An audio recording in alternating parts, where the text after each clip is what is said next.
लो भाई लो, दोनों हाथ में लड्डू। अल्लाह का करम, अल्लाह का रहम किसी चीज को दिखता नहीं है, उसको कोई शर्त माने नहीं है। जब उसकी रहमत जोश में आती है ना, तो कोई शर्त माने नहीं होती है। गुनहगार कलमा पड़ेगा तो भी नफा होगा उसको, तो भी सवाब होगा, और अल्लाह से उम्मीद रखते हैं कि तो भी उसकी दुआ भी कबूल हो सकती है। इसलिए अल्लाह की रहमत से नाउम्मीद नहीं होना है ना। और यही तो ईमान है यार। नहीं, मेरा काम मेरे अल्लाह बनाएंगे, मेरी बिगड़ी मेरे अल्लाह बनाएंगे, इसके सिवा मेरा कोई है ही नहीं। तो इसके सिवा किसी को मैंने अपना माबूद माना ही नहीं। तो इसके सिवा किसी को मैंने अपना पालनहार माना ही नहीं है। इसके सिवा किसी को मैंने अपने नफा नुकसान का मालिक माना ही नहीं है। यही तो मेरा रब है। चाहे मैं गुनहगार हूँ, ये मेरी ईमानी कमजोरी है, ये मेरी जिस्मानी कमजोरी की वजह से है, लेकिन रब तो मेरा अल्लाह ही है। काम बन जाएगा, उसका काम बन जाएगा। जागो प्यारे जागो, चैन से सोना है तो अभी जाग जा। मुख्तसर सी तालीम कर लेते हैं। बिस्मिल्लाहिर्रहमानिर्रहीम। हज़रत जाबिर बिन अब्दुल्लाह रज़ियल्लाहु तआला अन्हु फरमाते हैं कि मैंने रसूलुल्लाह सल्लल्लाहु अलैहि वसल्लम को ये इरशाद फरमाते हुए सुना,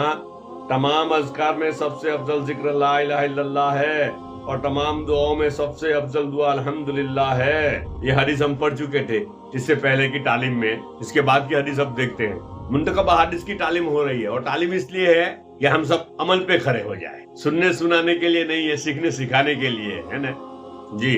हदीस पढ़ रहे हैं आप सल्लल्लाहु अलैहि वसल्लम की। हज़रत अबू हुरैरा रज़ियल्लाहु तआला अन्हु फरमाते हैं कि रसूलुल्लाह सल्लल्लाहु अलैहि वसल्लम ने इरशाद फरमाया, जब कोई बंदा इखलास के साथ सच्चे दिल से ला इलाहा इल्लल्लाह कहता है, तो इस कलिमा के लिए यकीनी तौर पर आसमान के दरवाजे खोल दिए जाते हैं, यहाँ तक कि ये कलिमा सीधा अर्श तक पहुँचता है, यानी फौरन कबूल होता है, बशर्ते कि वो कलिमा कहने वाला कबीरा गुनाहों से बचता हो। इतना भारी कलमा है, इतना जबरदस्त कलमा है, लेकिन एक शर्त लगाई है। क्या शर्त लगाई है? कबीरा गुनाहों से बचना। दूसरी शर्त क्या है? इखलास के साथ। देखो फिर से पढ़ रहा हूँ। हज़रत अबू हुरैरा रज़ियल्लाहु तआला अन्हु फरमाते हैं, रसूलुल्लाह सल्लल्लाहु अलैहि वसल्लम ने इरशाद फरमाया, जब कोई बंदा दिल के इखलास के साथ ला इलाहा इल्लल्लाह कहता है, तो इस कलिमा के लिए यकीनी तौर पर आसमान के दरवाजे खोल दिए जाते हैं, यहाँ तक कि ये कलिमा सीधा अर्श तक पहुँचता है, यानी फौरन दुआ कबूल होती है, बशर्ते कि वो कलिमा कहने वाला कबीरा गुनाहों से बचता। इखलास से कहने का मतलब ये है कि दिखलावा न हो,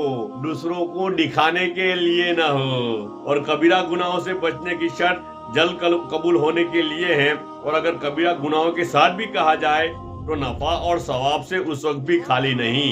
लो भाई लो, दोनों हाथ में लड्डू। कोई बड़े गुनाह में मुब्तला है और दुआ करेगा कलमा पढ़ के, तो बताया कि दुआ शायद फौरन कबूल ना हो, कबीरा गुनाहों की वजह से। शायद, हाँ शायद, अल्लाह का फजल को कोई शर्त माने नहीं होती है जी। लेकिन कबीरा गुनाहों से बचने की शर्त जल्द कबूल होने के लिए है, और अगर कबीरा गुनाहों के साथ भी कहा जाए तो नफा और सवाब से उस वक्त भी खाली नहीं।